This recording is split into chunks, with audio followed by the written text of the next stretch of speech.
19 मार्च 1986 ला पहिली सहकुटुंब शेतकरी आत्महत्या झाली होती. ती झाली होती यवतमाळ जिल्ह्यामध्ये. मालती करपे, साहेबराव करपे आणि त्यांची 3 मुलं यांनी एकाच वेळी आत्महत्या केली होती आणि त्याला कारण होतं सरकारचं धोरण. महावितरणनं वीज कनेक्शन कट केलं म्हणून पोटऱ्यांमध्ये आलेला गहू आणि हरभरा वाळला होता.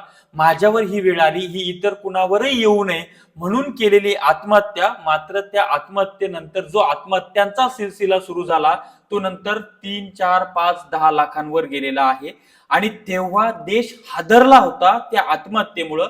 त्याच्यानंतर दुसरी जी घटना घडलेली आहे ती म्हणजे चंद्रपूर जिल्ह्यातील किडनी विकल्यामुळं कर्जबाजारीपणा किंवा अवैध सावकाराचं किडनी विकून कर्ज फेडणे याच्यामुळं देश हादरलेला आहे. आणि यातनं जे रॅकेट एसआयटीच्या हाती लागलेला आहे आणि त्यातनं एक आपल्यासाठी एक महत्वाची परत एक गोष्ट घडते आहे ती आपल्याला थांबवायची, त्यावर बोलूयात. नमस्कार, मी ज्ञानेश्वर खरात पाटील. डॉक्टर कृष्णा म्हणून जो व्यक्ती होता तो व्यक्ती ऍक्च्युअली डॉक्टर नव्हता. त्याचं नाव कृष्णा सुद्धा नव्हतं. म्हणजे जो रोशन कुडे मिंथूर गावचा शेतकरी, त्याच्यानंतर नागभीड तालुका चंद्रपूर जिल्हा, त्या व्यक्तीनं फेसबुकच्या माध्यमातून किडनी डोनर ग्रुपच्या माध्यमातून या डॉक्टर कृष्णा सोबत कॉन्टॅक्ट केला. पण याचं कृष्णा हे खरं नाव नाहीये आणि हा डॉक्टर सुद्धा नाहीये, हा इंजिनियर आहे. हा स्वतः इंजिनियर असताना याला याच्या धंद्यामध्ये अपयश आलं. काय केलं पाहिजे म्हणून या मूर्खानं स्वतःची किडनी विकली आणि स्वतःची किडनी विकल्यानंतर त्याला तिथे दिसला व्यवसाय आणि त्या व्यवसायाच्या माध्यमातून त्यानं अनेक लोकांना किडनी विकायला भाग पाडलं. आणि तो व्हॉट्सअपच्या माध्यमातून या रोशन कुडेची 8 महिन्यापासून काउन्सिलिंग करत होता. शेवटी रोशन कुडेला त्यानं तयार केलं आणि याला एका किडनी माग 1 लाख रुपये कमिशन मिळायचं. आणि अशा पद्धतीनं धक्कादायक धागेदोरे हे एसआयटीच्या हाती लागलेले आहेत. आरोपीचं खरं नाव रामकृष्ण मल्लेश सुंचू असं आहे. त्यानं त्याचं टोपण नाव डॉक्टर कृष्णा करून टाकलं हा व्यवसायासाठी. मात्र याच्या आडून काही गोष्टी घडतायत.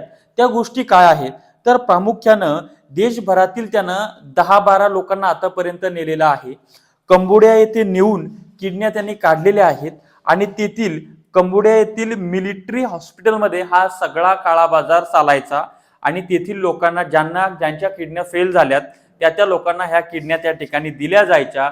पण याच्यामध्ये भीती काय आहे, हा विषय चर्चेमध्ये जो आलेला आहे तो अजून चर्चेमध्ये आणून आपल्याला शेतकऱ्याचं काउन्सिलिंग करणं गरजेचं आहे. कारण की 19 मार्च 1986 रोजी जी पहिली शेतकरी आत्महत्या झाली ती आत्महत्या यासाठी झाली होती की इतर शेतकऱ्यांच्या आत्महत्या होऊ नये. मात्र कर्जबाजारीपणा आला की आत्महत्या हाच पर्याय शेतकऱ्यांना सुचला आणि त्यातनं लाखो शेतकऱ्यांच्या आत्महत्या झाल्या. आता तशाच पद्धतीनं आपल्यावर कर्ज झालं तर कर्ज फेडण्यासाठी किडनी विकायचा पर्याय या शेतकऱ्यांना सुचू द्यायचा नाही. त्यामुळे रॅकेट उकडून फेकलं पाहिजे आणि शेतकऱ्यांची काउन्सिलिंग केली पाहिजे. स्वतःचा अवयव विकू नका आणि अशा पद्धतीनं गोष्टी करू नका. समाज माध्यम आहेत, आम्ही आहोत, आमच्याशी संपर्क साधा. तुमच्या वाईट काळात वेळात आम्ही तुमच्यासोबत उभे राहायला तयार आहोत. परंतु असे निर्णय घेऊ नका, हे तुम्ही लक्षात घ्या.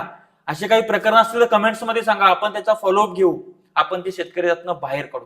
शेवटी तुमची आमची सामाजिक जबाबदारी आहे, आपला शेतकरी जगला पाहिजे. धन्यवाद.